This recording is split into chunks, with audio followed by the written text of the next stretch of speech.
Hey, Colin, Hiles here, aka the Mindset Guy, with today's video, which is part 2 around this trilogy of self-esteem.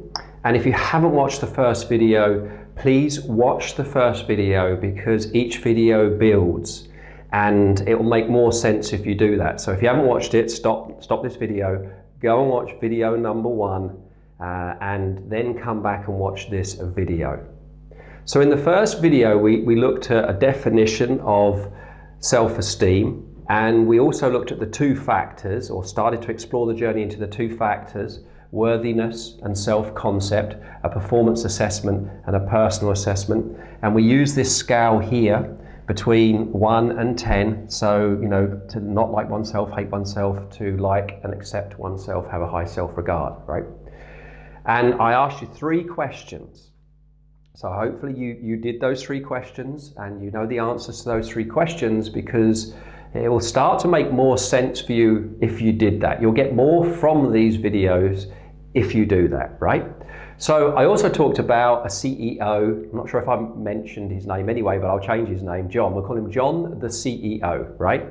And we got down to the crux. So what was the crux of what was causing him to behave the way that he was behaving, to feel insecure in himself, to not be comfortable in his own skin, to have imposter syndrome, etc., etc.? Well, it is fear.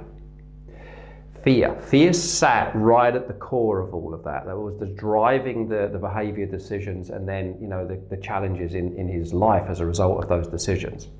So at this end of the spectrum here, and you'll see with this little gentleman here, I've drawn a spider, and yes, that is meant to be a spider. Appalling, I know. To represent fear, because a lot of people have fear of spiders, so it's a symbol. Up this end of the spectrum up here, we have love. So fear versus love. So at the other end of love is fear, at the other end of fear is love, right? And when we really explored, he had a fear. Now, this is a generalization. Now, men typically fear failure. They fear not measuring up. And as a result of that fear and that insecurity, they then will go and overcompensate in the world. Females, by difference, tend to have more of a fear of abandonment and the fear of being alone. And as a result, they can overcompensate in the world as well. So I'll talk more about each of those in more detail. But when you think about a baby, right? A baby is born, we're all born into this end here. A baby has no issues with self-esteem at all, and will be pure unconditional love. So I call this our first psychological dress. This is the address that we were born into. And then what happens as we go through life gives us experiences. Then the ego starts to become born, or the self-concept, the concept that we have of ourselves. Okay, and then gradually, we begin to use the external world as a measuring stick for our self-worth and our self-value. So more as we move down here, as we move from love more to a fear-based, we're much more dependent on what the external world says about us for our self-worth and our self-value. But I said in the first video that actually worthiness isn't dependent on anything external. So it's a learned thing, right? Babies are born with 2 fears. That's the fear of being dropped and the fear of noises. Every other fear has been learned over our lifetime.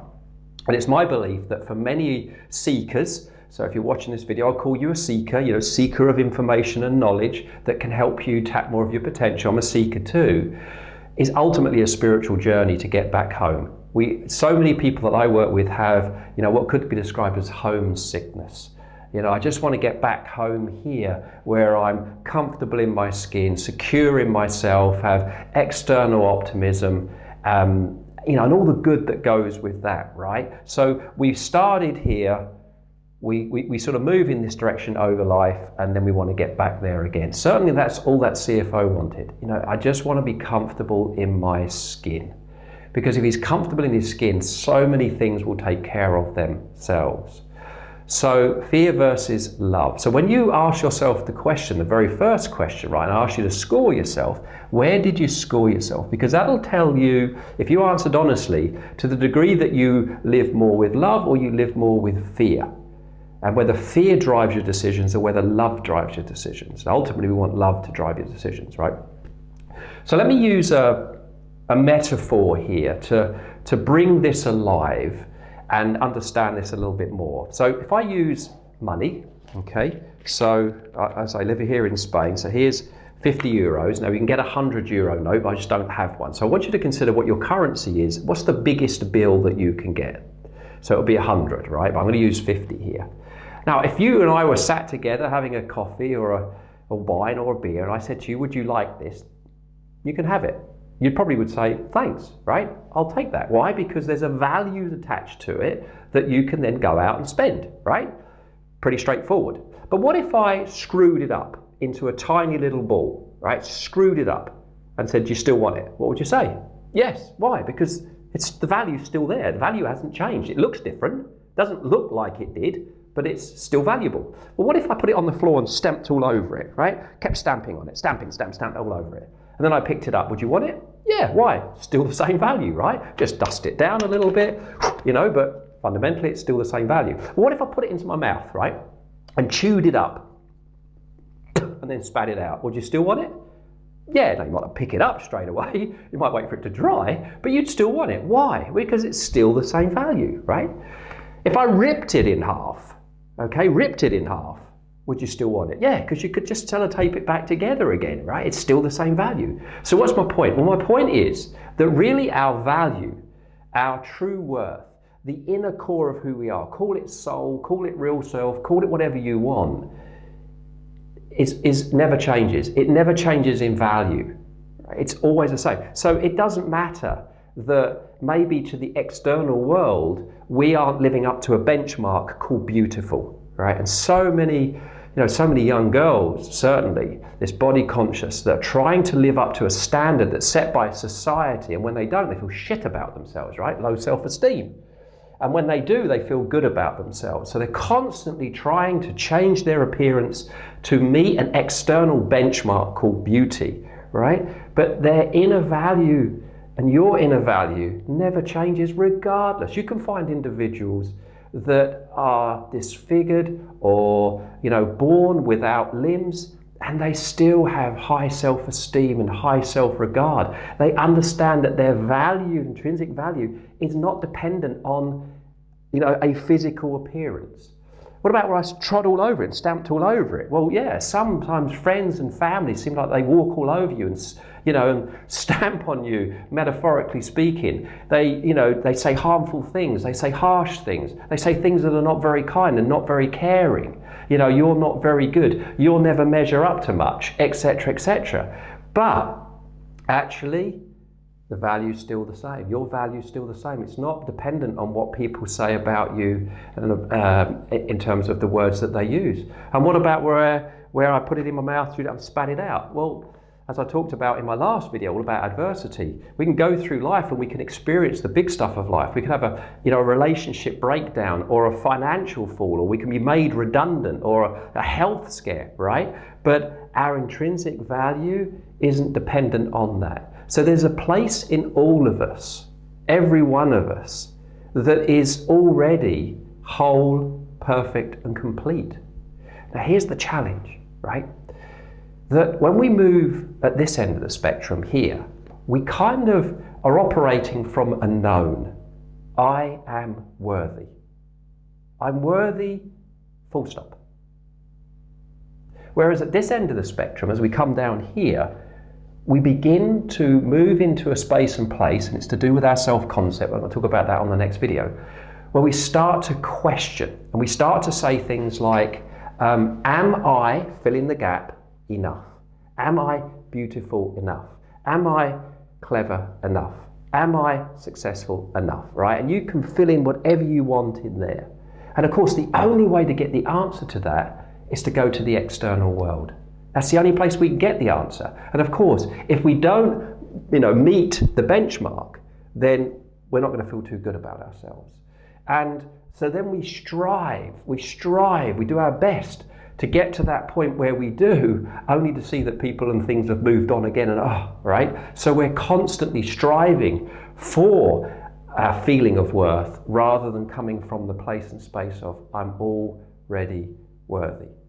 So I'd like to give you a very powerful affirmation, and then take this affirmation away and use this affirmation to free yourself up from the burden of trying to be something that you're really not, so that you can move to being more authentic. Now, I call this authentic confidence, because that's what it is. It's authentic confidence. Self-confidence is to do with self-concept, and that can be good or bad depending on what's going on. Authentic confidence is not reliant on anything external. So it's kind of like authentic confidence plus, or should I say self-confidence plus faith, faith. And faith can always be there regardless. So here's the affirmation, all right? Read this to yourself a number of times and see what it does for you. In fact, read it for the next week, every day, maybe more times than once a day, and see what it does for you as you begin to take this affirmation, this belief system on board. So here it is. Before I do anything or try to achieve anything, I know I am lovable, whole, and acceptable because I am here and because I breathe. I am enough. I am valuable. Let me say that again.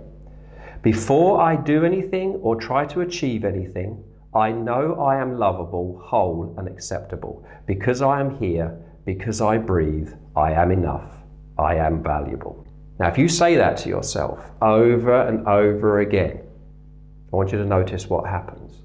Because true security comes from living that affirmation, from making that affirmation the starting point of everything and anything that you do. Now, when we come back onto the next video, I'm going to look at and explore with you more about the self-concept, and we're going to put some sort of symptoms here, and I'm going to give you the 2 rules of self-esteem, the 2 rules of self-esteem. So like before, please give me some feedback, 1 being not very good, 10 being really enjoyed it. Remember, we're on a journey together here, so I haven't fully completed everything. It's like you haven't got off the emotional roller coaster ride, right? You're still on it as such. But I'd love to know what you think, whether this is helping, and more importantly, if you saw the first video, help me get the word out about the importance of self-esteem. Because one person could see, hear, or get this message right at the time that they need it from a friend or a loved one that can change the decision that they make, take them on a completely different journey. So this is Colin Hiles, aka The Mindset Guy. I look forward to seeing you on the next video.